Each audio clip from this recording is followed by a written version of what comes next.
UPPGT Hindi के PYQ solve करेंगे। प्रश्न संख्या 1, भक्ति काल के किस कवि ने बरवे नायिका का भेद लिखा है? उत्तर होगा रहीम। रहीम का जन्म 1556 में हुआ था, मृत्यु 1638 में हुई थी। बरवे नायिका भेद के साथ साथ इन्होंने मदनाष्टक, रसपंचाध्यायी एवं नगर शोभा आदि इनकी अन्य रचनाएं हैं। उत्तर रामचरित का प्रधान रस करुण रस है। यह एक नाटक है जो भवभूति द्वारा रचित है। और प्रश्न संख्या 3, उर्दू आगत शब्द है। उर्दू आगत शब्द है तुर्की का और पंजाबी आगत शब्द है फारसी का। उसके बाद प्रश्न संख्या 4 में उपसर्ग का प्रयोग हुआ है। तो कुनकुना, कुदरत, कुढंग, कुढंग है कुढंग, कु उपसर्ग है। प्रश्न संख्या 5 में कौन सा अलंकार ग्रंथ नहीं है? तो हमारा भाषा भूषण, ललित ललाम, शिवराज भूषण, अंग दर्पण। उत्तर होगा अंग दर्पण। यथाशक्ति में समास है। विकल्प हैं अव्ययी भाव, बहुव्रीहि, द्वंद्व, तत्पुरुष। उत्तर होगा अव्ययी भाव। प्रश्न संख्या 7, हिंदी के मार्क्सवादी समीक्षक हैं। उत्तर होगा डॉक्टर नामवर सिंह। प्रश्न संख्या 8, निसहाय हिंदू उपन्यास के लेखक हैं। उत्तर राधा कृष्णदास। प्रश्न संख्या 9, एक वाक्य शुद्ध है। ऑप्शन नंबर 1, तट पर लगे वृक्ष और लताओं से नदी की शोभा बढ़ गई थी। प्रश्न संख्या 10, शौरसेनी अपभ्रंश के अंतर्गत आने वाली भाषा नहीं है। गुजराती, राजस्थानी, सिंधी, पश्चिमी। इसका उत्तर होगा सिंधी। प्रश्न संख्या 11, नैनों की नीलम घाटी किस रसधन से छा जाती हो, वह कौंध की जिससे अंतर की शीतलता ठंडक पाती हो। प्रस्तुत पंक्तियाँ कामायनी के किस सर्ग से ली गई है? उत्तर है लज्जा।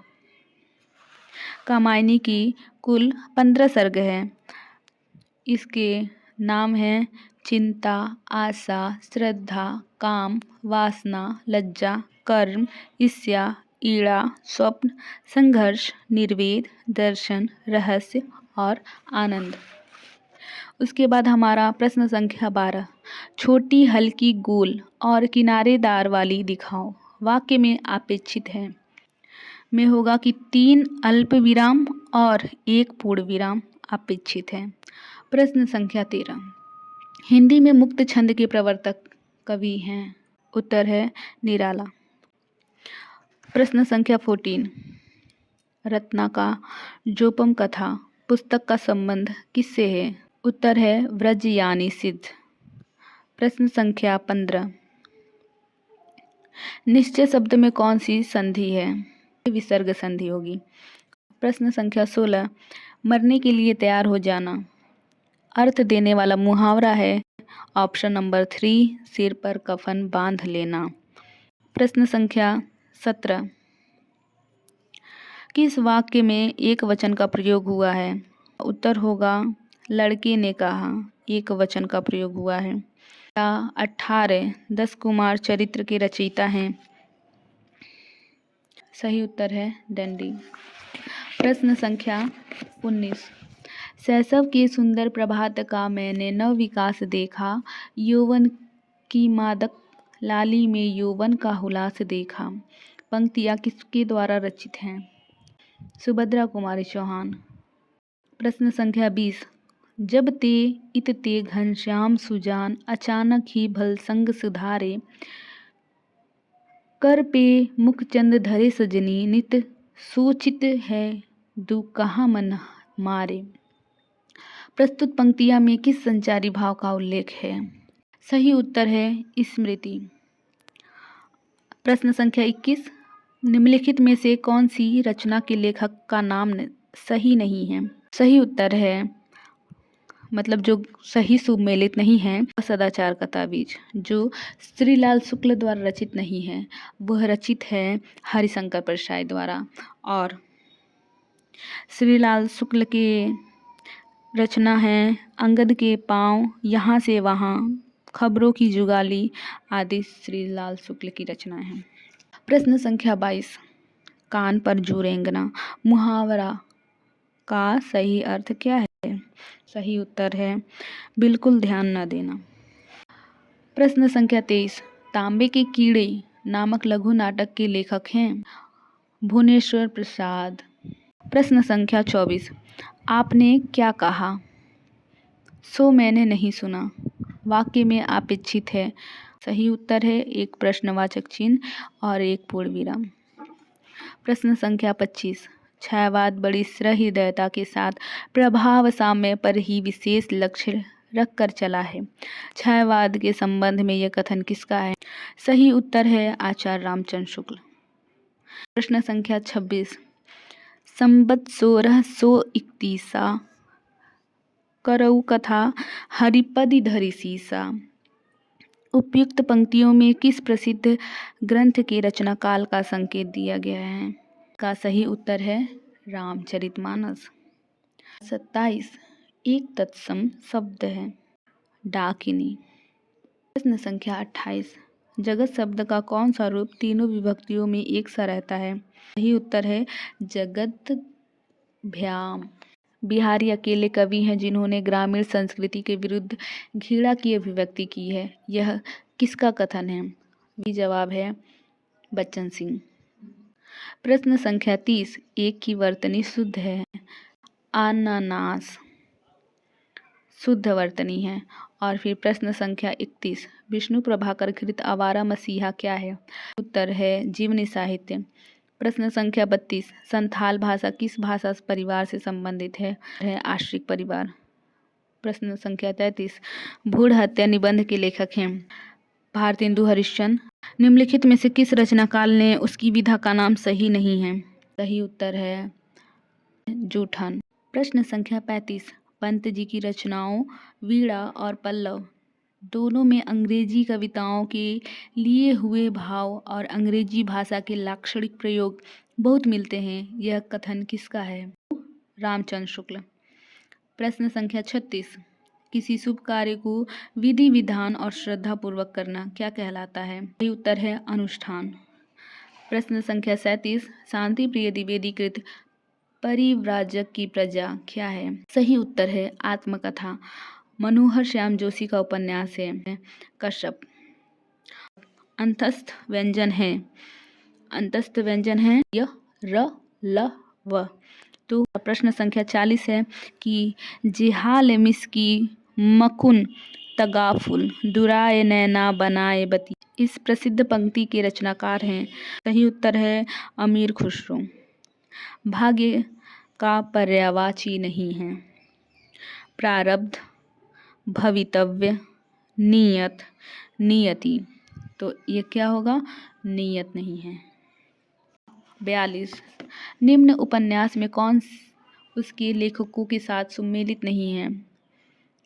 अब्दुल्ला दीवाना ये शंकर शेष द्वारा रचित नहीं है बल्कि लक्ष्मी नारायण लाल द्वारा रचित है।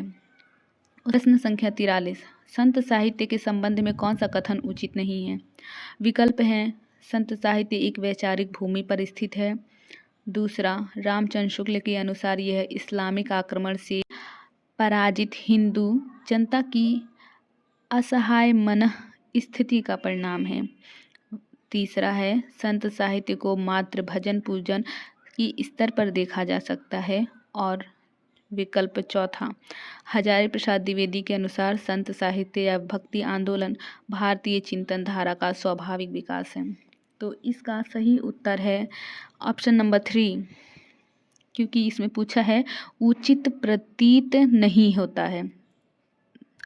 यहाँ पे यही होगा कि मात्र भजन पूजन के स्तर पर देखा जा सकता है, यही नहीं है, बाकी सब सही है। तो प्रश्न संख्या 44, फूल मरे पर मरे न बासु, फूल मरे पे मरे न बासु, यह प्रसिद्ध उक्ति किस कवि की है? विकल्प है दादू, कबीर, रैदास, जायसी। तो इस सही उत्तर है जायसी। प्रश्न संख्या 45, जो मर रहा हो उसके लिए एक शब्द है मुमुक्षु, मुमुक्षा, मुमुर्षु, मुमुर्षा। सही उत्तर है मुमुर्षु। 46 प्रश्न संख्या 46 एक वाक्य शुद्ध है। विकल्प है पहला, आपकी राय से यह काम जरूरी है। दूसरा, वहाँ मिष्ठान की बड़ी दुकान है। तीसरा, भारत कश्मीर से लगा कर कन्याकुमारी तक फैला है। चौथा, उन्होंने बहुत सी पुस्तकें एकत्रित कर ली हैं। तो सही उत्तर है उन्होंने बहुत सी पुस्तकें एकत्रित कर ली हैं। प्रश्न संख्या 47 एक में तालव्य ध्वनियों का प्रयोग हुआ है चाचा, तालव्य। फिर प्रश्न संख्या 48 इस बोली में कर्ता कारक की विभक्ति का प्रयोग नहीं होता है। सही उत्तर है इसका अवधि। इसमें कर्ता कारक विभक्ति का प्रयोग नहीं होता है। प्रश्न संख्या 49 अयोध्या सिंह उपाध्याय हरिओ द्वारा रचित ठेठ हिंदी का ठाठ किस विधा की रचना है? उपन्यास। प्रश्न संख्या 50 निम्न में से कौन सा शब्द उत्तर का विलोम नहीं है? पूर्व। शेखर जोशी की कहानी है कर्मनाशा की हार, पंचलाइट, मेरा पहाड़, महुए का पेड़। तो शेखर जोशी की कहानी है मेरा पहाड़, और जो कर्मनाशा की हार है वो शिव प्रसाद सिंह द्वारा रचित है। पंचलाइट जैसा कि हम जानते हैं फणीश्वर नाथ रेणु के द्वारा रचित है। महुए का पेड़ मार्कंडेय द्वारा रचित है। तो प्रश्न संख्या 52 कुवलय माला कथा के लेखक हैं सोमप्रभ सूरी, धर्मसूरी, अद्योतन सूरी, मुनि जिनविजय। तो इसका सही उत्तर होगा अद्योतन सूरी। प्रश्न संख्या 53 मानव प्रकृति का ज्ञान तुलसीदास से अधिक उस युग में किसी को नहीं था। यह कथन किसका है? सही उत्तर है रामचंद्र शुक्ल। प्रश्न संख्या 54 पहाड़ी हिंदी का विकास किस अपभ्रंश से माना गया है? है खस। प्रश्न संख्या 55 तार सप्तक का प्रकाशन काल है 1943, 1951, 1950, 1959। सही उत्तर है 1943। इनमें से एक का अर्थ ऐतराज है, उत्तर है आपत्ति। तो प्रश्न संख्या 47 बहुवचन की दृष्टि से एक वाक्य शुद्ध है। का सही उत्तर है ऑप्शन नंबर 4 चिड़िया उड़ गई। प्रश्न संख्या 58 इस बोली में उत्तम पुरुष एक वचन के स्थान पर उत्तम पुरुष बहुवचन का प्रयोग किया जाता है खड़ी बोली। यहाँ पे उत्तम पुरुष बहुवचन का प्रयोग किया जाता है।